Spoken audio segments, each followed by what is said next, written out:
নাফরমানি করতে করতে পাপাচার আর গুনাহের মধ্যে ডুবে থাকতে থাকতে যারা এই অবস্থায় মৃত্যুর সম্মুখীন হয়ে যায়, এই লোকদের যখন মৃত্যুর সময় আসে, সেই সকল পাপিষ্ঠ নাফরমান আর গুনাহগারদের মৃত্যু কেমনে হয়?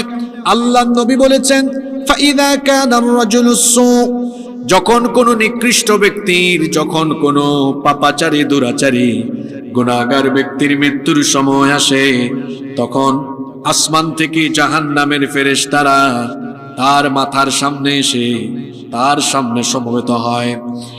এসে তারপরে বলতে থাকে, উখরুজি আইয়াতুহান নাফসুল খাবিথা কানাত ফিল জাসাদিল খাবিথ, হে অপবিত্র নিকৃষ্ট আত্মা, যা নিকৃষ্ট দেহের ভেতরে ছিলে, উখরুজি দামিমাতান ওয়া আবশিরি বিহামিমিন ওয়া গাসসাক, তুমি অত্যন্ত নিন্দিত ভাবে ঘৃণার সাথে জাহান্নামের ফুটন্ত গরম পানি এবং ক্ষতের ক্ষরণ পু যেগুলোর দুঃসংবাদ শুনে এই নিকৃষ্ট আত্মা, এই নিকৃষ্ট দেহ থেকে বের হয়ে আসো, এই কথা ততক্ষণ পর্যন্ত বলা হয় তার নিকৃষ্ট দেহ থেকে, যতক্ষণ না তার কাছ থেকে দেহটাকে, রূহটাকে কবজ করা হয়।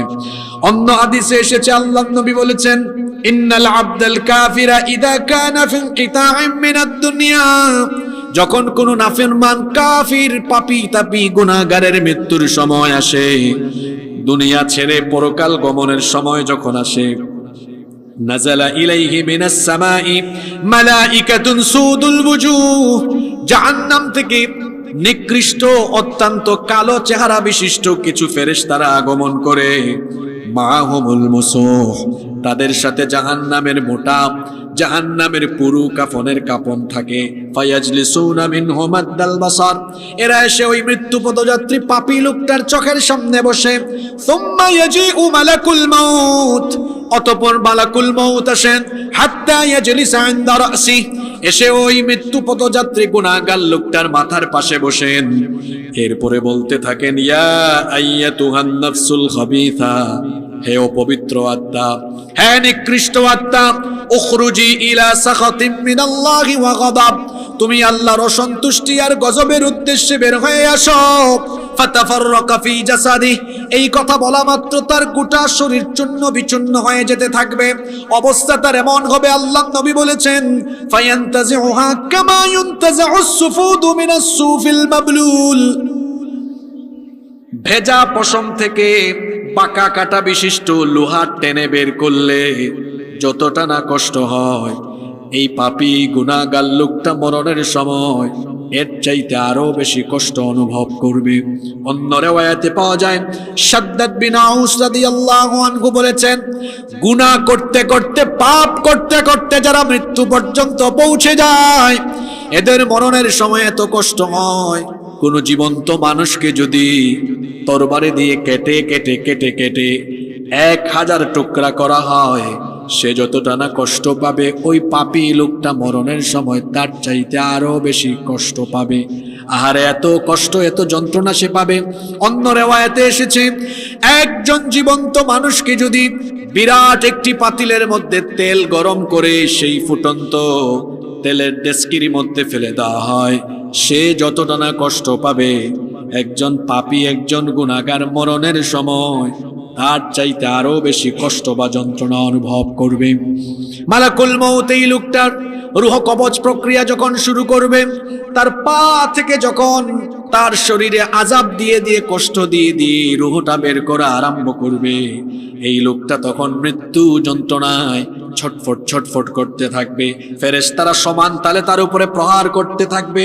কোরআনে কারীমের 8 নম্বর সূরা, সূরাতুল আনফালের 50 নম্বর আয়াতে রব্বুল আলামিন বলছেন, ওয়ালাউ তারা ইয ইয়াতাওয়াফফাল্লাযীনা কাফারুল মালাইকাতু ইয়াদরিবুনা ওয়ুজুহাহুম ওয়া আদবারহুম ওয়া যুকু আযাবাল হারিক।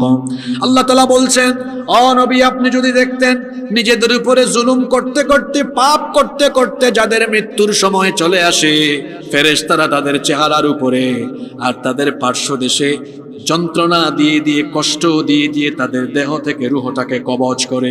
কোরআনে কারীমের 6 নম্বর সূরা সূরাতুল আনআমের 93 নম্বর আয়াতে আল্লাহ আরো বলছেন, ওয়ালাউ তারা ইযিয যালিমুনা ফি গামারাতিল মাউতি ওয়াল মালাইকাতু বাসিতু আইদিহিম আখরিজু আনফুসাকুমুল ইয়াওমা তুজজাউনা আযাবাল হুনি বিমা কুনতুম তাকুলুনা আলাল্লাহি গায়রাল হক وكنتم عن آياته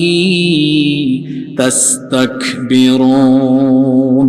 আল্লাহ তাআলা বলছেন, আর যারা নিজেদের উপর জুলুম করতে করতে মৃত্যু পর্যন্ত পৌঁছে যায়, এদেরকে ফেরেশতারা আযাব দিতে দিতে এক সময় ফেরেশতারা বলে, হ্যাঁ পাপিষ্ঠ, হ্যাঁ গুনাহগার, হ্যাঁ নাফরমান, তোর নিজের জান আজকে তুই নিজেই বের করে দে।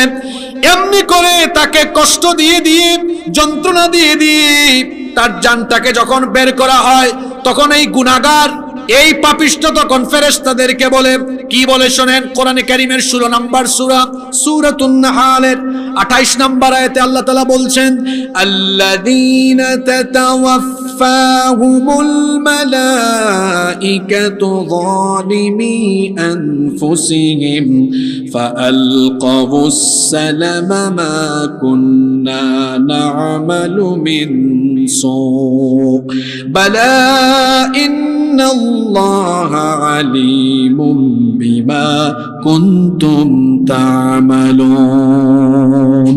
যখন এদেরকে যন্ত্রণার উপর যন্ত্রণা, কষ্টের পর কষ্ট দিয়ে দিয়ে রূহ কবজের প্রক্রিয়া আরম্ভ হবে, এই পাপী এই গুনাহগারেরা তখন বলবে, মা কুন্না না'মালু মিন সূ, আমরা তো কোনো অপরাধ করিনি, আমরা তো কোনো গুনাহ করিনি, কেন আমাদেরকে এত কষ্ট দিচ্ছ? তখন তাদেরকে বলা হবে, বালা ইন্নাল্লাহা আলীমুম বিমা কুনতুম তা'মালুন।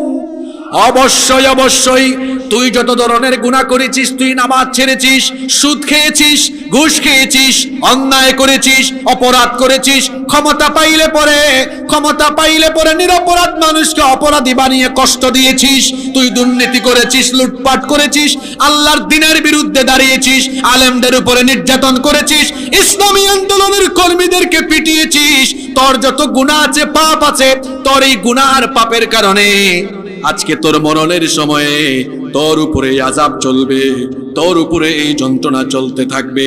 এই পাপিষ্ঠ এই গুনাহগারেরা যখন বুঝবে আজ তাকে কেউ আর রক্ষা করতে পারবে না, কেউ আর তাকে বাঁচাতে পারবে না, তখন সে নিজে নিজেই মরণের জন্য তার হাত পা সব কিছু ছেড়ে দিয়ে প্রস্তুতি নিয়ে নেবে। কোরআনে কারীমের 75 নম্বর সূরা সূরাতুল কিয়ামা এর 26 নম্বর আয়াত থেকে আল্লাহ বলছেন, কাল্লা ইযা বালাগাতিত التراقي وقيل من راق وظن أنه الفراق। কখনো নয়, যখন এই পাপীদের রূহকে, জানকে কবজ করে করে একেবারে গলা পর্যন্ত নিয়ে আসা হবে, وظن أنه الفراق, সে তখন বুঝে নিবে এটাই আমার বিদায়ের সময়, কেউ আর আমাকে রক্ষা করতে পারবে না। তখন সে কি করবে? আল্লাহ তাআলা বলছেন, ওয়ালতাফাতিস সাকু বিস-সাকি ইলা রাব্বিকা ইয়াওমাইযিনিল মাসাক। সে তার দুই পাকে ছেড়ে দিবে, মৃত্যুর জন্য প্রস্তুতি নিয়ে নিবে। যখন মালাকুল মউত এই লোকটাকে কষ্ট দিয়ে দিয়ে, যন্ত্রণা দিয়ে দিয়ে তারপরে তার রূহটাকে কবজ করবেন, ওইদিকে জাহান্নাম থেকে আগত ফেরেশতারা জাহান্নামের মোটা সেই কাপড়ের মধ্যে তার রূহটাকে চোখের পলক ফেলতে যত সময় লাগে, তার চেয়ে আরো কম সময়ের মধ্যে মুড়িয়ে ফেলবে। অতঃপর তারা রওনা করবে। যখনই তার এই নিকৃষ্ট আত্মা নিয়ে ফেরেশতারা রওনা করবে, দুনিয়ার সবচাইতে নিকৃষ্ট দুর্গন্ধ এই পাপী এই গুনাহগারের দেহ থেকে বের হতে থাকবে। তখন অন্যান্য ফেরেশতারা বলবে, কোন কোন জাহান্নামের রূহ নিয়ে যাচ্ছেন ফেরেশতারা পরিচয় করায় দিবে, হাদা ফুলান ইবনে ফুলান, এটা অমুক এলাকার অমুক গ্রামের অমুক এলাকার অমুকের সন্তান অমুক। লোকটা বেনামাজি ছিল, যত আকাম কুকাম করতো ফেরেশতারা এগুলো বলতে বলতে বলতে বলতে উপরের দিকে উঠতে থাকবে। যেতে যেতে যেতে যেতে যখন তারা দুনিয়ার আসমান পর্যন্ত যাবে, বলা হবে আকাশের দরজাটা খুলে দাও। বলা হবে এই পাপীর জন্য আজ আসমানের দরজা খোলা হবে না। এর কারণ হলো কোরআনে কারীমের 7 নম্বর সূরা সূরাতুল আরাফের 40 নম্বর আয়াতে আল্লাহ তাআলা বলছেন, লা তুফাত্তাহু লাহুম আবওয়াবুস সামাই ওয়া লা ইয়াদখুলুনাল জান্নাতা হাত্তা ইয়ালিজাল জামালু ফি সাম্মিল খিয়াত। সুইয়ের ছিদ্র এটা খুব বড় না ছোট বলেন তো? সবাই কথা বলেন না, বড় না ছোট? আল্লাহ এখানে বলছেন সুইয়ের ছিদ্র দিয়ে বিরাট সাইজের উট প্রবেশ করা যেমন অসম্ভব, এই পাপী এই গুনাহগার এই জাহান্নামীর ঠিক তেমনি ভাবে আল্লাহর জান্নাতে ঢুকাও তার জন্য অসম্ভব। ফেরেশতারা আসমানের দরজা খুলবে না, বরং তার এই রূহটাকে নিক্ষেপ করা হবে নিচের দিকে। তার রূহটাকে যেখানে পাপী তাপী জাহান্নামীদের রূহকে সংরক্ষণ করা হয়, সেই সিজ্জিনের মধ্যে তার রূহকে সংরক্ষণ করা হবে। কথা বুঝে থাকলে বলেন তো, পাপী তাপী জাহান্নামীদের রূহকে যেখানে সংরক্ষণ করা হয় ওই জায়গাটার নাম কি? সবাই জোরে বলেন, নাম কি? আল্লাহ তুমি এমন মরণ থেকে আমাদেরকে হেফাজত করো।